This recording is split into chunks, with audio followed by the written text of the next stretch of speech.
favorable à un transport en site propre sans rupture de charge entre la Porte Verte et Brabois. J'ai défendu cette option d'une DUP unique en avril 2018, contre l'avis du maire de Nancy d'ailleurs, qui voulait lui distinguer la montée à Brabois du reste du parcours.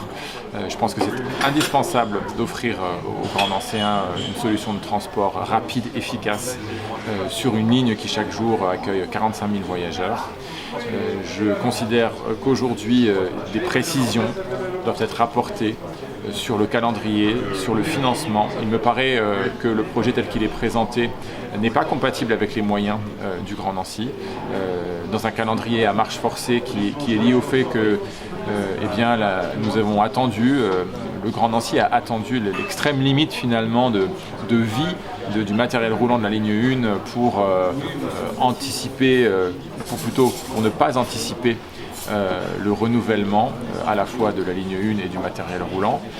Nous sommes donc aujourd'hui dans ce calendrier à marche forcée qui me paraît peu réaliste et surtout une réalité financière qui me paraît difficilement compatible avec un tel niveau d'investissement, puisque le près de demi-milliard d'euros que coûtera la ligne 1 de tram risque, si elle est engagée aujourd'hui sans finalement désendettement massif de la métropole ou sans recours massif à la fiscalité, ce que je ne souhaite pas, risque de plonger le Grand Nancy dans un niveau d'endettement qui lui fera dépasser le seuil d'alerte des métropoles, notamment une capacité de désendettement qui dépassera les 12 années. Donc c'est un risque.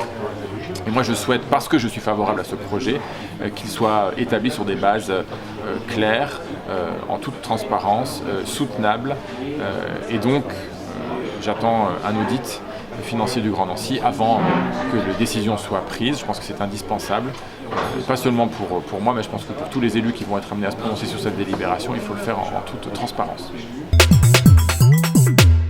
Tout ne se résume pas au tram. Si nous voulons aujourd'hui un plan de mobilité repensé qui s'inscrive vraiment dans un objectif de transition écologique, il nous reste que quelques années pour agir si nous voulons vraiment empêcher que les scénarios les plus noirs du GIEC soient finalement ceux qui adviennent.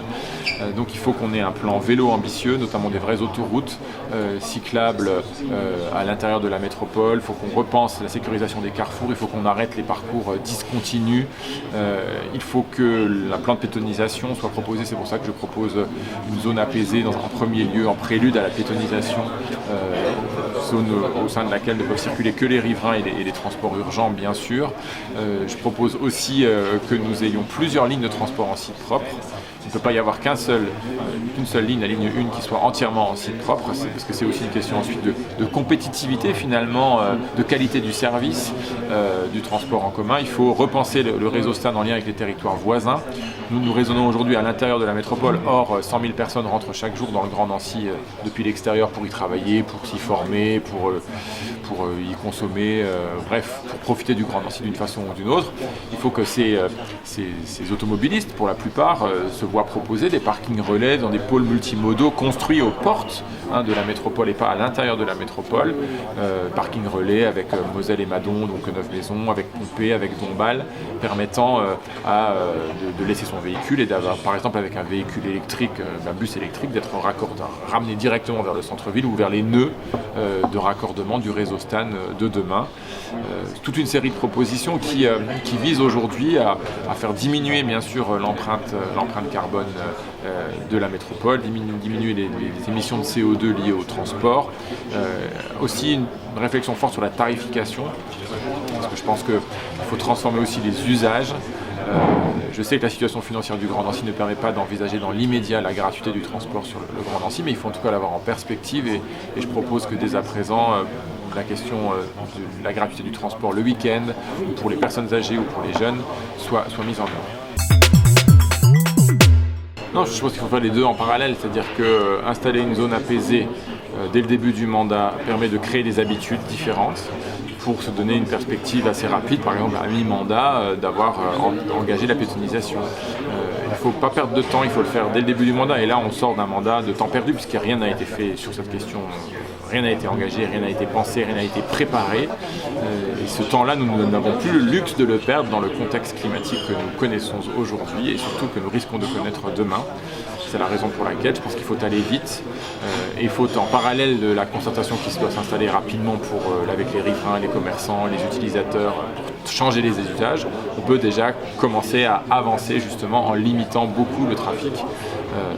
Et pour se dire que la pénalisation complète peut intervenir rapidement à l'issue de cette phase expérimentale. Mais pour moi, il s'agit d'une priorité absolue pour les prochaines années.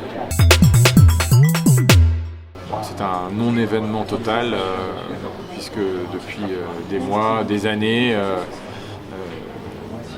il semble à la fois chercher à tenir les Républicains, la Manif pour tous d'une main et maintenant la République en marche de l'autre. Voilà, ce sont des attelages très hétéroclites. Donc il faudra s'interroger sur la cohérence des convictions. J'ai souvent dit, je crois qu'il faut qu'on s'éloigne vraiment de cette logique partisane pour les élections municipales. Les citoyens attendent aujourd'hui un projet, une ambition pour leur ville, pour leur territoire, qu'on leur parle de leur vie quotidienne, que les choses changent vraiment. Ils n'attendent pas forcément qu'on soit dans une logique uniquement d'étiquette. Donc tous ceux qui aujourd'hui aspirent à un changement, aspirent à une autre façon de gouverner Nancy et le Grand Nancy, une autre façon de penser l'avenir de notre territoire, s'unissent, travaillent ensemble, ce sera une bonne chose. Laissons de côté, en tout cas c'est ce que je dis souvent, laissons de côté les enjeux périphériques que sont ceux des partis politiques à l'occasion d'une élection municipale.